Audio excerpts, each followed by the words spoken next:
بسم اللہ الرحمن الرحیم۔ السلام علیکم کلاس۔ غالب کا خصوصی مطالعہ کی کلاس میں آج ہم غالب کے شاعری کے حوالے سے اس کا استفہامیہ انداز اور لب و لہجہ، اس پر آج ہم بات کریں گے۔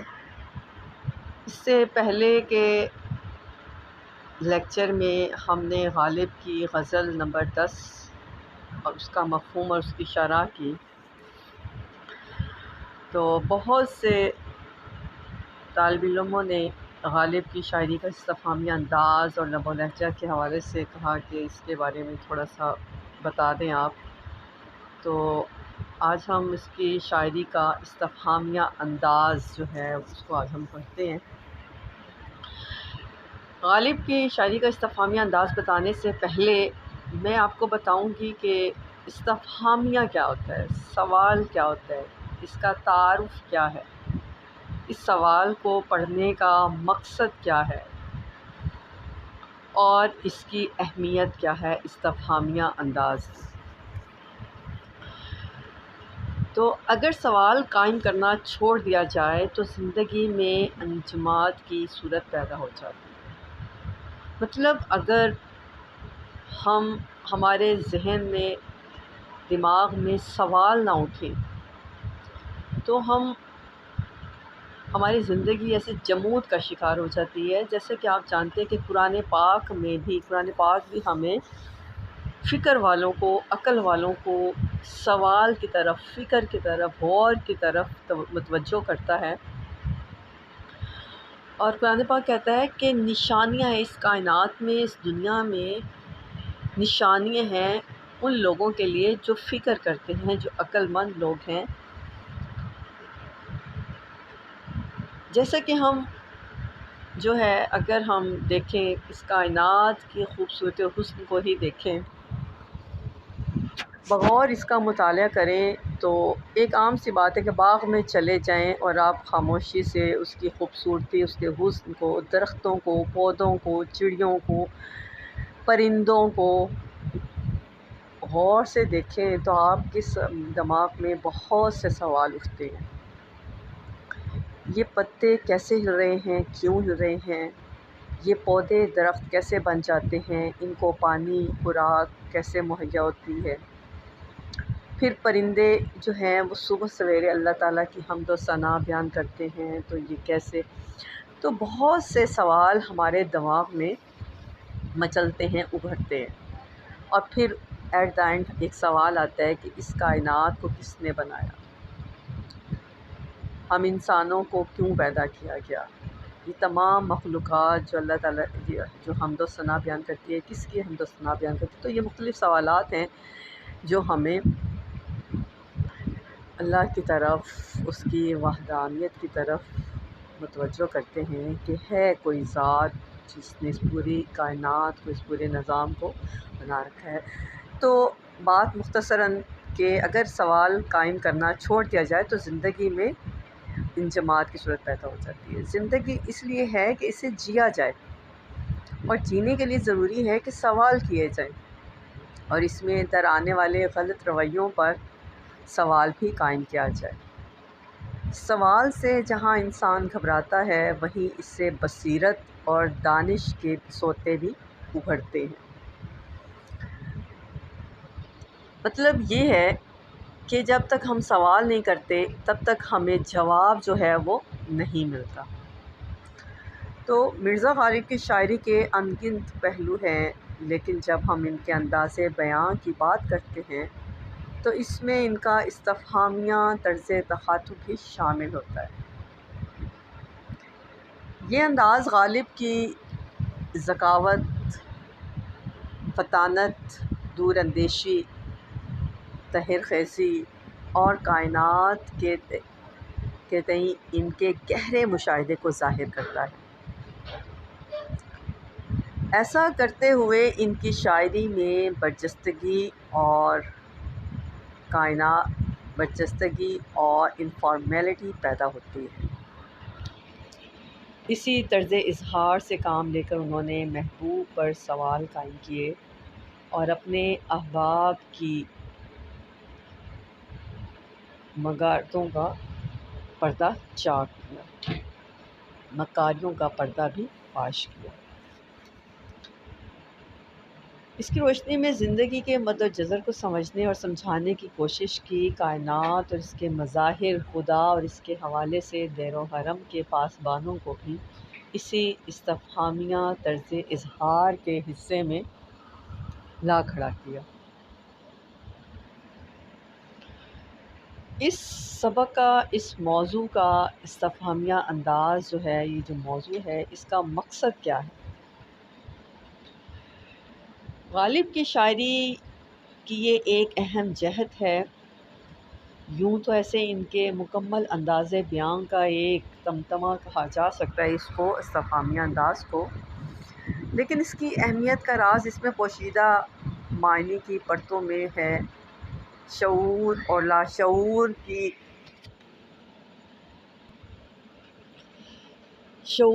لاشعور کی گرہوں کو غالب نے بڑی ہی تخلیقی ہنرمندی سے اس استفہامیہ انداز میں کھولنے کی کوشش کی ہے۔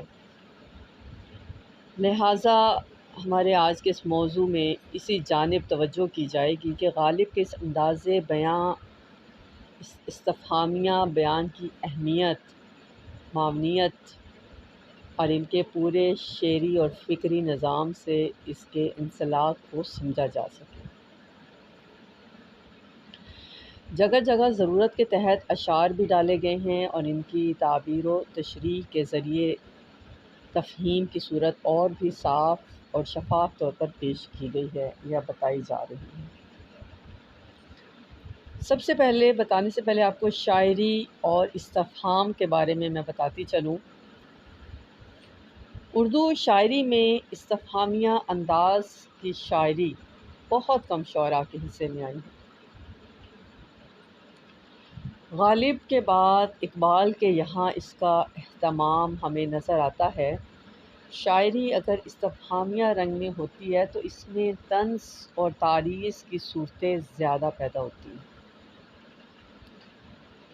اس سے اس بات کا بھی ہم اندازہ لگا سکتے ہیں کہ شاعر نے کائنات کو تجسس اور تشکیک کی روشنی میں دیکھا ہے۔ تشکیک مینس شک کی روشنی میں دیکھا ہے، جس کا سب سے بڑا فائدہ یہ ہوتا ہے کہ شاعری پڑھنے یا سننے والوں کے ذہنوں میں بھی تجسس کا مادہ پیدا ہوتا ہے، غور و فکر کا مادہ، کچھ ڈھونڈنے کا مادہ، کچھ جان لینے کا مادہ پیدا ہوتا ہے۔ شاعری جو ہے وہ محض الفاظ کا گورکھ دھندا نہیں ہے، بلکہ شعر میں شاعر کی تجسس بھری زندگی کی عکاسی نظر آتی ہے۔ جس شاعر نے مشاہدہ اور تشکیک کا جوہر تابناک اور شدید ہوگا، اس کی شاعری میں استفہام کی نئی نئی صورتیں پیدا ہوں۔ غالب ایک بالغ نظر فنکار ہی ہیں، یہ سوال قائم کر سکتے ہیں وہ۔ ان کا ایک شعر دیکھیے یہاں پر: رو میں ہے رخش عمر کہاں دیکھیے تھمے، رو میں ہے رخش عمر کہاں دیکھیے تھمے، نیہاد باغ پر ہے نہ پا ہے رکاب میں۔ اب اس شعر میں مرزا غالب نے بہت عام سی بات کی ہے کہ یہ جو عمر کا گھوڑا ہے، ہماری زندگی جو ہے، یہ جو وقت ہے، یہ بہت تیزی سے گزرتا جا رہا ہے۔ اس وقت کی، اس عمر کی جو باغ ہے وہ ہمارے ہاتھ میں نہیں ہے۔ جیسے کہ آپ نے دیکھا ہوگا جب گھوڑے پہ آپ سفر کرتے ہیں تو اس کی باگھ ہاتھ میں ہوتی ہے، اور ہمارا پا مطلب پاؤں جو ہے وہ رکاب میں ہوتا ہے، جس کی مدد سے ہم گھوڑے کی رفتار کو کم یا زیادہ کر لیتے ہیں یا ہم اس کو روک سکتے ہیں۔ لیکن مرزا غالب کہہ رہے ہیں کہ یہ عمر کا گھوڑا دیکھیے کہاں جائے گا، یہ عمر انسان کی بہت تیزی سے گزرتی جا رہی ہے، اور یہ نہ جانے کب کہاں جا کر ختم ہو جائے، اس لیے کہ ہم اس کو نہ روک سکتے ہیں نہ ہم اس کو کم کر سکتے ہیں۔ شاعری میں استفہامیہ انداز کا ایک بڑا فائدہ یہ بھی ہوتا ہے کہ شاعر کسی بھی عمل یا شے پر سوال قائم کر سکتا ہے اور اسی انداز میں احتجاج بھی کر سکتا ہے۔ لہٰذا بغیر کسی تعامل کے یہ بات کہی جا سکتی ہے کہ شاعری اور استفہامیہ انداز کا رشتہ گہرا ہے۔ یہ بات تو تھی کہ شاعری اور استفہام کا آپس میں کیا تعلق ہے، کیا رشتہ ہے۔ اب بات کرتے ہیں کہ غالب کی شاعری میں استفہامیہ انداز۔ غالب نے زندگی اور کائنات کو شک کی نظر سے دیکھا ہے۔ غالب سے پہلے جتنے بھی شعراء جو ہیں وہ گزرے، ان کی شاعری میں استفہامیہ انداز بہت کم پایا جاتا ہے، نہ ہونے کے برابر۔ لیکن مرزا غالب کے اندر یہ خصوصیت جو ہے، استفہامیہ سوال کرنے کی خصوصیت بدرجہ اتم پائی جاتی ہے، اتنی زیادہ ہے کہ یہ انداز، یہ لب و لہجہ، استفہامیہ لب و لہجہ غالب کا ایک منفرد انداز میں سامنے آ کھڑا ہوتا ہے اور مرزا غالب کی شاعری کی پہچان کا ایک لازمی جزو بن جاتا ہے۔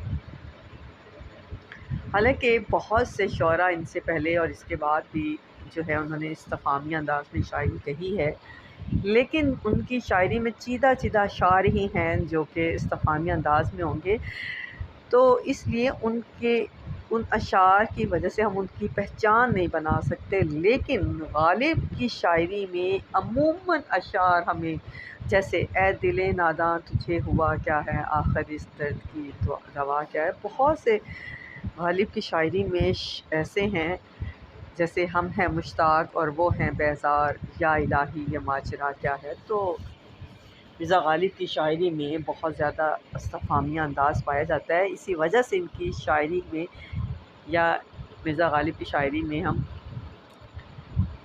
استفہامیہ انداز کو ان کی پہچان، ان کی خصوصیت کہہ سکتے ہیں۔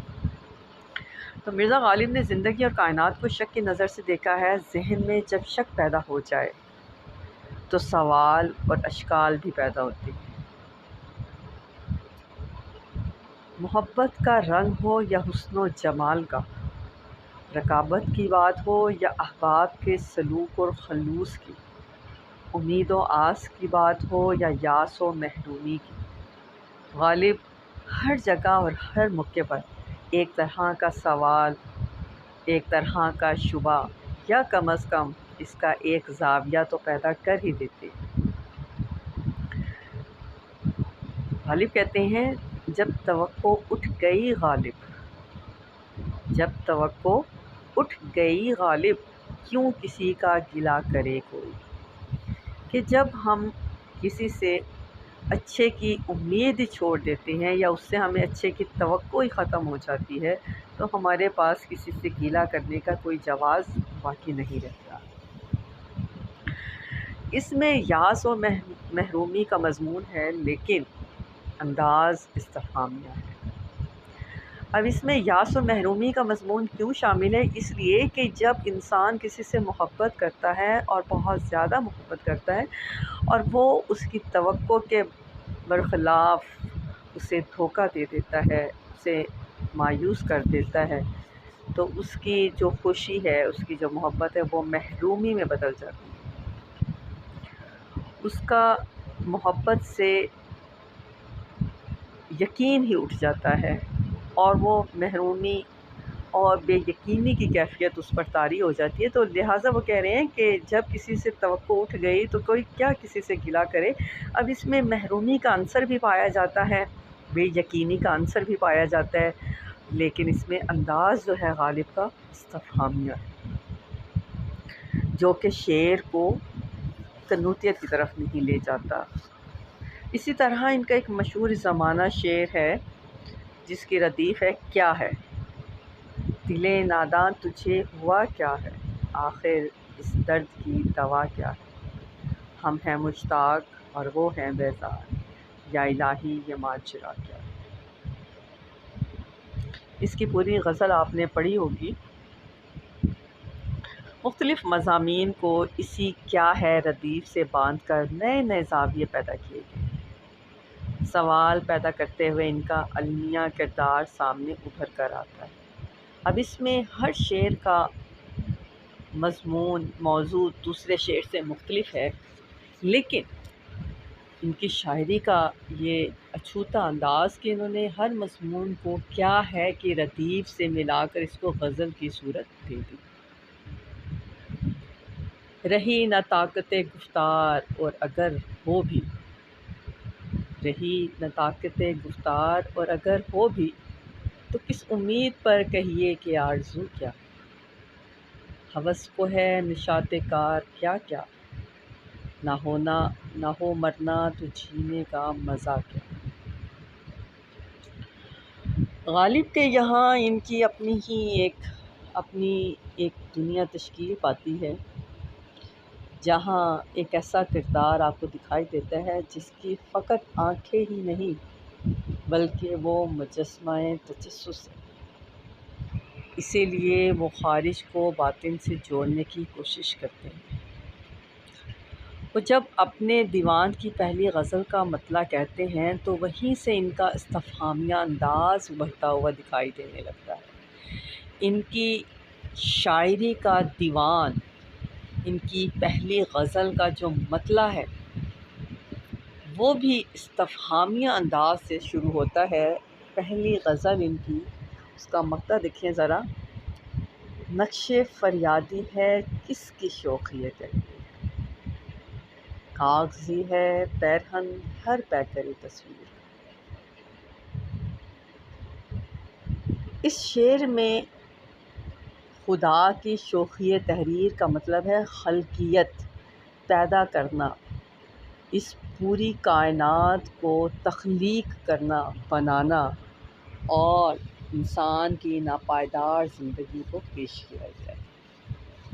اس شعر کے پہلے مصرعے میں شوخی تحریر سے مراد اللہ تعالیٰ کی ذات ہے کہ کس شوخی تحریر نے یہ نقش فریادی، مطلب یہ پوری کائنات کی تخلیق، کس کی یہ تخلیق ہے، کس خدا کی کس شوخی تحریر ہے، اور اس میں یہ جو انسان بنا دیے، یہ جو مخلوق پیدا کر دی، اس کی زندگی کو ناپائیدار بنا دیا کہ انسان فانی ہے، فنا ہو جانے والا ہے، اور یہ دنیا، یہ کائنات جو کسی شاہکار کی تخلیق ہے، خدا کی تخلیق ہے، یہ پوری کائنات اس کے ایک کن سے ختم ہو جانے والی، فنا ہو جانے والی۔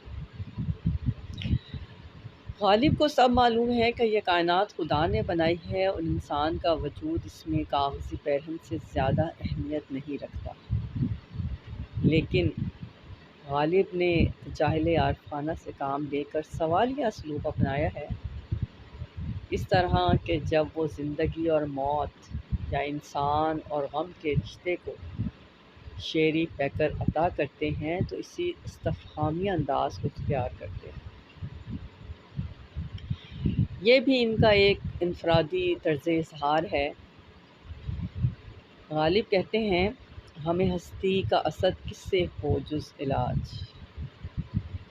غم ہستی کا اسد کس سے ہو جز مرگ علاج، شمع ہر رنگ میں جلتی ہے سحر ہوں،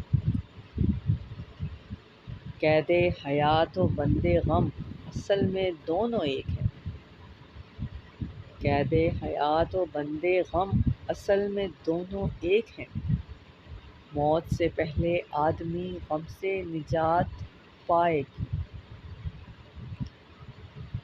غالب اسی طرح شب غم اور محرومی قسمت کو کچھ اس انداز میں بھی وہ پیش کرتے ہیں، کس سے محرومی قسمت کی شکایت کیجیے، کس سے محرومی قسمت کی شکایت کیجیے، ہم نے چاہا تھا کہ مر جائیں سو وہ بھی نہ ہوا، کیوں اندھیری ہے شب غم ہے بلاؤں کا نزول، کیوں اندھیری ہے شب غم ہے بلاؤں کا نزول، آج ادھر کو ہی رہے گا دیدائے اختر کھلا۔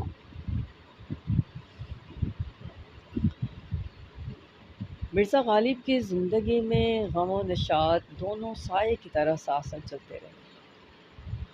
شاعری پر ان کے اثرات بہت زیادہ مرتب ہوئے۔ غالب کی جو تخلیقی قوت مضمون آفرینی سے مل کر ایک ایسا جہان خلق کرتی ہے کہ استفہامیہ انداز میں خاص طرح کی گہرائی پیدا ہو جاتی ہے۔ اب اس میں اس شعر کو دیکھیں کہ انہوں نے کس طرح مضمون کو پیش کیا اس میں، جس کے کئی معنی جہتیں ابھر کر سامنے آ سکتی ہیں، بہت سے معنی اس سے اخذ کیے جا سکتے ہیں۔ سب کہاں کچھ لالا و گل میں نمایاں ہو گئی، سب کہاں کچھ لالا و گل میں نمایاں ہو گئی، خاک میں کیا صورتیں ہوں گی کہ پنہاں ہو گئی۔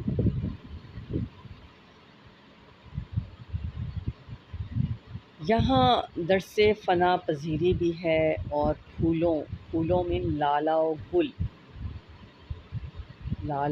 گل کی شکل میں نمو پذیری کو بھی پیش کیا گیا ہے۔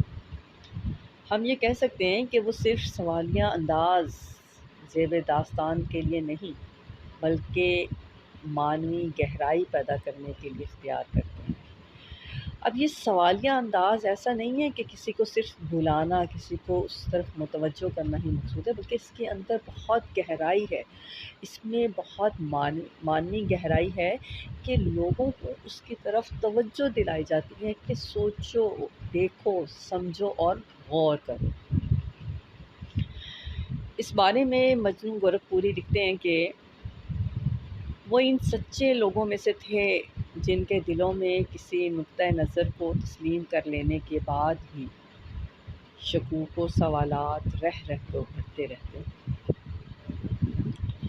اور جو کبھی اپنے فطری میلان تفتیش و تفحیص کے ساتھ ناانصافی نہیں کر سکتے۔ یہ الفاظ، یہ رائے مجنوں گورکھپوری کی غالب کے بارے میں ہے،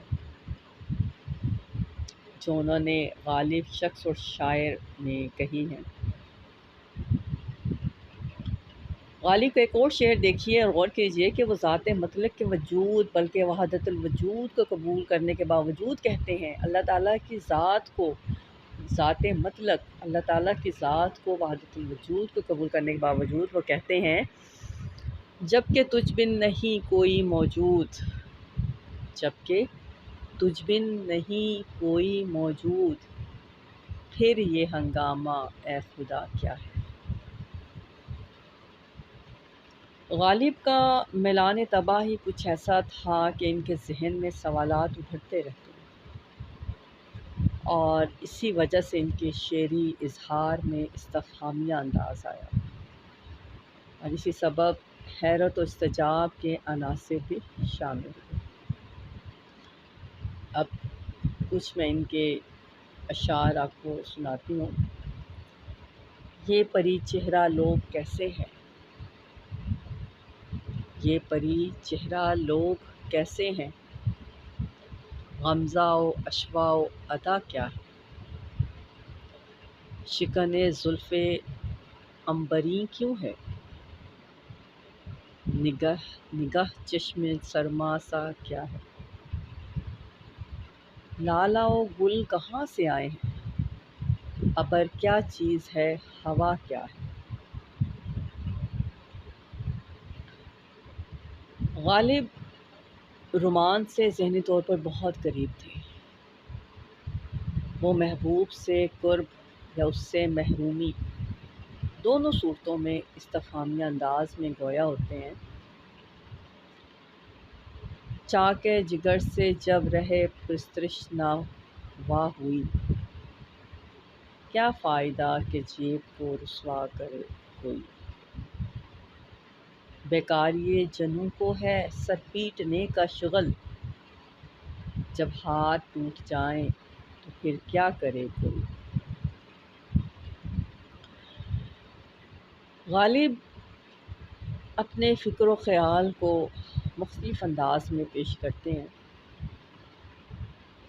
محبوب کے دوست ہونے اور اپنی خانہ ویرانی سے لے کر گردش روزگار کی شکایت تک، اور دوست کی غمخواری اور زخم و ناخن کے رشتے کے بیان تک، محبوب کے رخسار کی تابناکی سے جل جانے کے ذکر سے لے کر ناصح کی نصیحت اور جنون عشق کے بیان تک، اور اسی طرح غم کے بیان سے لے کر موت اور جنازے کے ذکر تک، گویا زندگی کے بیشتر گوشے ایسے ہیں جن پر غالب غور و فکر کی دعوت بھی دیتے ہیں اور سوالیہ نشان بھی قائم کرتے ہیں۔ انہی موضوعات، انہی مضامین کو لے کر کچھ اشعار میں آپ کو بتاتی چلوں۔ تیرے وعدے پہ جیے ہم تو یہ جان جھوٹ جانا،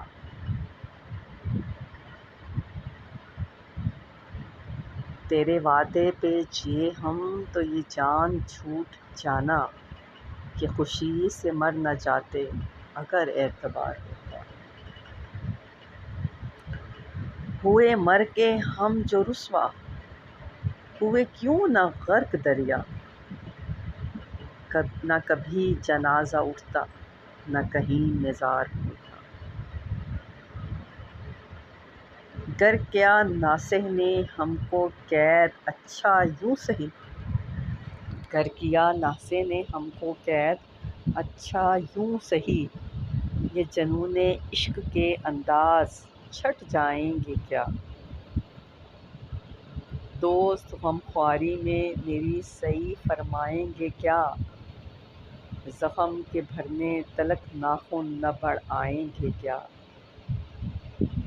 کیوں گردش مدام سے گھبرا نہ جائے دل، انسان ہوں پیالہ و ساغر نہیں ہوں۔ اسی طرح ان کی غزل ہے جس کی ردیف ہے کیا ہے، جس میں محبوب کے تغافل اور تجاہل، اس کے ہونے، پیرہن اور رقیب پر نوازش بیجا کی شکایت ملتی ہے۔ عاشق کے اندر صبر و سکون کا فقدان ہوتا ہے، اس پر سوال قائم کیا گیا۔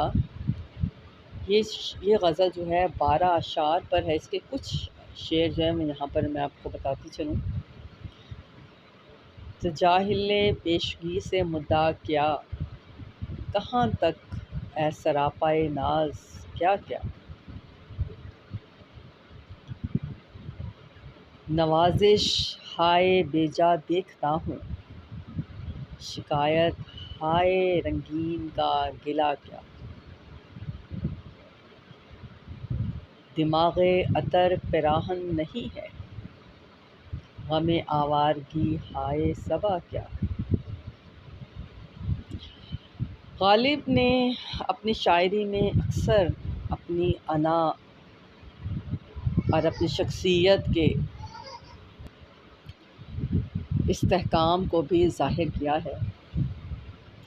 ان کا یہ بھی ماننا ہے کہ جس قدر میں نے دکھ اور غم اٹھائے ہیں، یا یہ کہ جس طرح میں نے قہر و غضب کا مقابلہ کیا ہے، کوئی دوسرا نہیں کر سکتا، لہٰذا وہ یہ دعویٰ بھی کرتے ہیں کہ اس میں حیرت کی بات کیا ہے کہ میرے جیسا کوئی دوسرا شخص پیدا نہیں ہوا جو کہ ان کے مصائب کو برداشت کر سکے، در خور قہر و غضب جب کوئی ہمسا نہ ہوا، در خور قہر و غضب جب کوئی ہمسا نہ ہوا، پھر غضب کیا ہے جو ہمسا کوئی پیدا نہ ہوا۔ اور پھر جب وہ واعظ پر طنز کرتے ہیں تو اس انداز میں وہ کہتے ہیں، گویا ہوتے ہیں، واعظ نہ تم پیو نہ کسی کو پلا سکو، واعظ نہ تم پیو نہ کسی کو پلا سکو، کیا بات ہے تمہاری شراب طہور، کہاں میں خانہ کا دروازہ غالب اور کہاں آواز پر اتنا جانتے ہیں کل وہ چاہتا تھا کہ ہم نکلیں۔ غالب یہی نہیں رکتے بلکہ ان کے سوال کا سلسلہ دراز ہوتا ہے، شوخی کے رنگ میں ڈھل کر یوں آتا ہے۔ پکڑے جاتے ہیں فرشتوں کے لکھے پر ناحق، پکڑے جاتے ہیں فرشتوں کے لکھے پر ناحق، آدمی کوئی ہمارا دم تحریر بھی تھا۔ جب میں کدا چھٹا تو پھر اب کیا جگہ کی قید، مسجد ہو مدرسہ ہو کوئی خانقاہ ہو۔ لیکن یہ صرف شوخی نہیں بلکہ اوپر کے اشعار کے حوالے سے اسلوب جو ہے، احمد انصاری جو ہیں وہ اس کے بارے میں لکھتے ہیں کہ لفظ ناحق استعمال کر کے اس فیصلے کو نہ صرف مشکوک اور مشبہ قرار دیا ہے بلکہ اس سے مسترد بھی کر دیا ہے۔ یہ گویا الواہی انصاف یعنی ڈیوائن جسٹس کے بارے میں تشکیک کا رویہ ہے۔ غالب کی شاعری میں جو استفہامی انداز ہمیں ملتا ہے وہ فیشن کے طور پر نہیں ہے بلکہ اس کی اطلاقی نوعیت معنی خیز ہے، کبھی طنز کے طور پر، کبھی خود کلامی کے طور پر، کبھی احباب یا دنیا کی ستم ظریفی پر سوالیہ نشان قائم کرنے کے لیے، تو کبھی معشوق اور رقیبوں کے رویے پر المیہ انداز میں، تو کبھی کھلے طور پر گویا چیلنج کرتے ہوئے سوال کرتے ہیں۔ غرض یہ کہ غالب نے اپنی شاعری میں یہاں تک قصیدے بھی جہاں موقع ملا اس طرز اظہار سے قائم کیا۔ مرزا غالب نے اگر قصیدے بھی لکھے ہیں تو اس میں بھی انہوں نے جا بجا استفہامیہ انداز کو اپنایا ہے۔ لکھتے ہیں کہ اڑ کے جاتا کہاں کے تاروں کا، آسمان نے پیچھا بچھا رکھا تھا دام، ماہ بن ماہتاب بن میں کون، مجھ کو کیا بانٹ دے گا تو انعام۔ اسی قصیدے میں جب طبیعت غزل پر مائل ہوتی ہے تو وہاں بھی اس طرح کے اشعار وہ لکھتے ہیں۔ میں ہی پھر کیوں نہ میں پیے جاؤں، میں ہی پھر کیوں نہ میں پیے جاؤں، غم سے جب ہو گئی وہ زیست حرام، بوسہ کیسا یہی غنیمت ہے، بوسہ کیسا یہی غنیمت ہے کہ نہ سمجھیں وہ لذت دشنام۔ غالب کی غزل ہے جس کی ردیف کیوں کر، اور اسی طرح غزل کی ردیف تو کیوں ہو، اس انداز سے بھی ہے۔ تو غالب کا یہ استفہامی انداز جو ہے وہ کس قدر پسند تھا ان کو، اس کے کچھ شعر میں آپ کو بتاتی چلوں۔ ہمارے ذہن میں اس فکر کا ہے نام مثال، کہ گر نہ ہو تو کہاں جائیں، ہو تو کیوں کر ہو، الجھتے ہو تم اگر دیکھتے ہو آئینہ، جو تم سے شہر میں ہو ایک دو تو کیوں کر ہو، جسے نصیب ہو روزے سیاہ میرا سا، وہ شخص دن نہ کہے رات کو تو کیوں نہ ہو، تو کیوں کر ہو۔ یہ کیوں کر ہو غالب کے ذہن میں پیدا ہونے والے شکوک اور سوالات دونوں کو ظاہر کرتا ہے۔ اسی طرح دوسری غزل کے کچھ اشعار ہیں، وہ اپنی خوں نہ چھوڑیں گے ہم اپنی وضع کیوں چھوڑیں، وہ اپنی خوں نہ چھوڑیں گے ہم اپنی وضع کیوں چھوڑیں، سبک سر بن کے کیا پوچھیں کہ ہم سے سرگراں کیوں ہو، وفا کیسی کہاں کا عشق جب سر پھوڑ نہ ٹھہرا، تو پھر اے سنگ دل تیرا ہی سنگ آستاں کیوں ہو، قفس میں مجھ سے روداد چمن کہتے نہ ڈر ہمدم، قفس میں مجھ سے روداد چمن کہتے نہ ڈر ہمدم، گری ہے جس پہ کل بجلی وہ میرا آشنا کیوں ہو، یہ فتنہ آدمی کی خانہ ویرانی کو کیا کم ہے، ہوئے تم دوست جس کے دشمن اس کا آسماں کیوں ہو۔ اس میں پہلا شعر دیکھیں، محبوب کے لیے خو اور اپنے لیے عاشق وضع استعمال کیا ہے۔ دوسرے مصرعے میں سبک سر کی مناسبت سے سرگراں کا برمحل استعمال کیا ہے۔ دونوں مصرعوں میں جو کول و محل سے کام لے کر غالب نے سوال قائم کیا ہے، اس سے ان کی تخلیقی بصیرت اور فکری ارتعاش کی ہم آہنگی کا بخوبی اندازہ ہوتا ہے، اور ساتھ ہی شاعر کی انا عزت نفس پر بھی آنچ نہیں آتی، بلکہ ایک توانا لہجہ اور تنتنا سے بھرا ہوا تیور ہی ابھرتا ہے۔ اس کے بعد اب دوسرا شعر دیکھیں تو محبوب کو ایک طرح سے گہرے طنز کے لہجے میں کہا گیا ہے کہ اب اس دنیا میں نہ وفا ہے نہ عشق، اگر کچھ رہ گیا ہے تو عاشق کے لیے سر پھوڑتے رہنا، جو کہ اس کا مقدر بھی ہے، اور اگر ایسا ہے تو اس کے لیے اے سنگ دل محبوب، اے سنگ دل محبوب، اے سنگ دل محبوب تیرا ہی سنگ آستاں کیوں؟ سنگ دل اور سنگ آستاں میں جو معنی انسلاک اور شعری تمک ہے وہ ظاہر ہے، یہ بھی استفہامی انداز نے ان کے تیور کو مزید توانائی بخشی ہے۔ اگر اس انداز میں شعر نہ کہا گیا ہوتا تو لہجہ سپاٹ ہوتا۔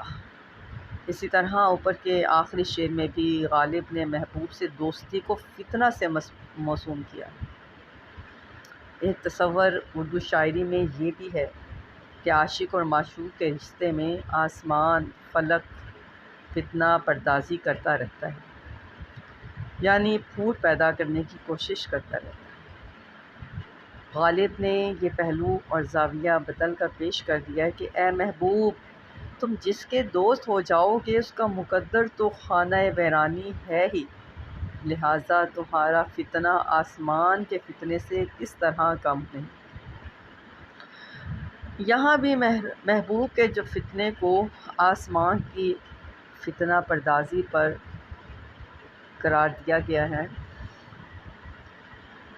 غالب ہمیشہ کسی مضمون کو چیلنج کی طرح پیش کرتے ہیں، اور قول و محل کے استعمال پر تو انہیں دسترس حاصل ہے۔ ایک غزل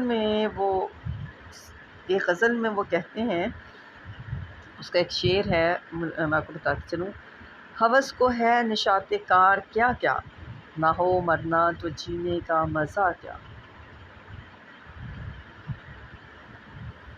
غالب کس طرح سے انسانی وجود کی نفی اور ذات مطلق کی حقانیت اور وجود برحق کو استفہام کے انداز میں پیش کرتے ہیں۔ ان کے اس شعر میں ایک صوفیانہ فکر پائی جاتی ہے، وحدت الوجود کا تصور پایا جاتا ہے۔ نہ تھا کچھ تو خدا تھا، کچھ نہ ہوتا تو خدا ہوتا۔ نہ تھا کچھ تو خدا تھا، کچھ نہ ہوتا تو خدا ہوتا۔ ڈبویا مجھ کو ہونے نے، نہ ہوتا میں تو کیا ہوتا۔ غالب کا ذہن غیب اور امکان دونوں کے باطن میں اترنے کی صلاحیت رکھتا ہے۔ انسان کا وجود پذیر ہونا گویا اس کے غارت ہونے کا ثبوت فراہم کرتا ہے۔ اگر ایسا نہ ہوتا، جب بھی خدا کا وجود برحق اپنی جگہ قائم ہوتا۔ اسی پر غالب نے سوال اٹھایا کہ اگر مجھے بنایا نہ گیا ہوتا تو خدا کا کیا بگڑ جاتا؟ اگر خدا مجھے نہ بناتا، نہ پیدا کرتا، نہ میری تخلیق کرتا تو خدا کا کیا بگڑ جاتا؟ تو اقبال نے بھی دوسرے انداز میں یہی کہا ہے: تو نے یہ کیا کیا، تو نے یہ کیا غضب کیا، مجھ کو بھی فاش کر دیا۔ غور کیجئے ذرا کہ تو نے یہ کیا غضب کیا، مجھ کو بھی فاش کر دیا، میں ہی تو ایک راز تھا سینہ کائنات میں۔ اب یہ غالب کا اور اقبال دونوں شعروں میں فکر اور طرز اظہار کے لحاظ سے جو فرق ہے وہ بہت واضح ہے۔ یہاں اس کی تفصیل میں زیادہ میں نہیں کچھ بھی کہوں گی۔ غالب کے اس استفہامی انداز پر اظہار خیال کرتے ہوئے اسلوب احمد انصاری لکھتے ہیں: جو مسئلہ بھی ان کے ادراک کی زد میں آئے وہ اس پر ایک سوالیہ نشان لگا دیتے ہیں، اور اس طرح پڑھنے والے کے اندر بھی تجسس اور تحیر کی جبلت کو ابھارتے ہیں۔ ان کا استفہامیہ رجحان یا انداز جو ہے دو عناصر کے ساتھ منسلک اور مربوط ہے، استجاب اور قلبیت، یعنی غالب کے یہاں کسی طرح کا ادا نہیں ملتا، لیکن ایک طرح کی کھوج اور تفتیش جگہ جگہ نظر آتی ہے۔ یہ کہنا شاید غلط نہ ہو کہ غالب ایک طرح کی کھوج نکالنے والی ذہانت کا دوسرا نام ہے۔ اسلوب احمد انصاری نے یہ بات بالکل بجا فرمائی کہ غالب اپنے پڑھنے والوں کے اندر بھی تحیر اور تجسس کو ابھارتے ہیں۔ شعری مزاج جو غالب کا ہے اس کی تفہیم و تعبیر کے لیے اسلوب صاحب کی رائے سے اختلاف جو ہے وہ ممکن نہیں ہے، کیونکہ یہ انداز غالب میں بدرجہ اتم پایا جاتا ہے۔ غالب کی ایک مشہور غزل ہے، دل ہی تو ہے نہ سنگ و خشت، درد سے بھرنا آئے کیوں۔ غالب نے اس غزل میں انسانی ہمدردی، درد مندی، بے چارگی، مایوسی، محرومی اور سب سے بڑھ کر حقائق حیات کو استفہامی انداز میں جس خوبصورتی کے ساتھ پیش کیا ہے وہ اپنی مثال ہے۔ انسانی دل کی اصل خوبی یہی کہ وہ درد اور غم اور پریشانی سے متاثر ہوتا ہے، کیونکہ سنگ و خشت تو ہے نہیں۔ غالب کس انداز میں کہتے ہیں، دل ہی تو ہے نہ سنگ و خشت، درد سے بھر نہ آئے کیوں، روئیں گے ہم ہزار بار کوئی ہمیں ستائے کیوں۔ اس کے بعد جو شعر آتا ہے اس میں وہ مایوسی اور بے گھری کا ذکر کرتے ہیں، لیکن اس کے باوجود یہاں بھی غالب نے اپنا لہجہ تیکھا اور توانا رکھا ہے۔ دیر نہیں، حرم نہیں، در نہیں، آستاں نہیں، دیر نہیں، حرم نہیں، در نہیں، آستاں نہیں، بیٹھے ہیں راہ گزر پہ ہم، غیر ہمیں اٹھائے کیوں۔ غالب اس شعر میں اہل دیر و حرم کو بھی تنقید کا نشانہ بناتے ہیں، اور یہ بھی کہا کہ ہم تو کسی کے در پر یا کسی کے آستان پر نہیں، راہ گزر یا راستہ تو سب کا ہے، ہمیں یہاں سے ہٹائے گا کون، کس کو حق ہے کہ۔ کتنے خوبصورتی سے عام مضمون کو خاص اہتمام انہوں نے کیا ہے، اور غالب مقطع میں اپنے حوالے سے کہتے ہیں کہ غالب کے بغیر تو اس دنیا کا کوئی کام رکنے والا نہیں، لہٰذا ہائے تو یہ مچانے کی ضرورت کیا ہے۔ غالب خستہ کے بغیر کون سے کام بند ہیں، غالب خستہ کے بغیر کون سے کام بند ہیں، روئیے زار زار کیا کیجیے ہائے ہائے۔ استفہامی انداز میں اس کا غزل کا مطلب ہے، دیا ہے دل اگر اس کو بشر ہے کیا کہیے، دیا ہے دل اگر اس کو بشر ہے کیا کہیے، ہوا رکیب تو ہو نامہ بر ہے کیا کہیے۔ حسن و عشق، اس میں حسن و عشق کی واردات اور اس کے نکات پیش کرتے ہیں۔ غالب نے ایک اچھوتے مضمون کو اچھوتے انداز میں پیش کیا، اور اس میں حسن و عشق کی واردات کے ساتھ اس شعر کو دیکھیں، سمجھ کے کرتے ہیں بازار میں وہ پرستش حال، کہ یہ کہیے کہ سر رہ گزر ہے کیا کہیے۔ محبوب اگر سر راہ مجھ سے ملتا ہے تو جان بوجھ کر حال دل پوچھتا ہوں، تاکہ میں یہ کہہ سکوں کہ بھلا سر راہ گزر کیا حال بیاں کیا جائے، یعنی محبوب کی چالاکی کو نشان زد کرنے کی کوشش کی گئی۔ یہاں غالب کا انداز جو ہے وہ غیر رسمی انداز ہے، اور اس میں ہمیں لطف ملتا ہے، اس کا اضافہ ہوتا ہے۔ اب اس پورے سوال کو پڑھ کر مختصراً خیال اس کا یہ ہے، مرکزی خیال اس کا یہ ہے، خلاصہ یہ ہے کہ مرزا غالب کی شاعری کے ان گنت پہلو ہیں، لیکن ہم ان کے انداز بیاں کی بات کرتے ہیں تو اس میں ان کا استفہامیہ طرز تخاطب بھی شامل ہے۔ یہ انداز غالب کی ذکاوت، فطانت، دور اندیشی، طاہر خیزی اور کائنات کے تئیں کے گہرے مشاہدے کو ظاہر کرتا ہے، تو ایسا کرنے سے ان کی شاعری میں برجستگی پیدا ہو جاتی ہے۔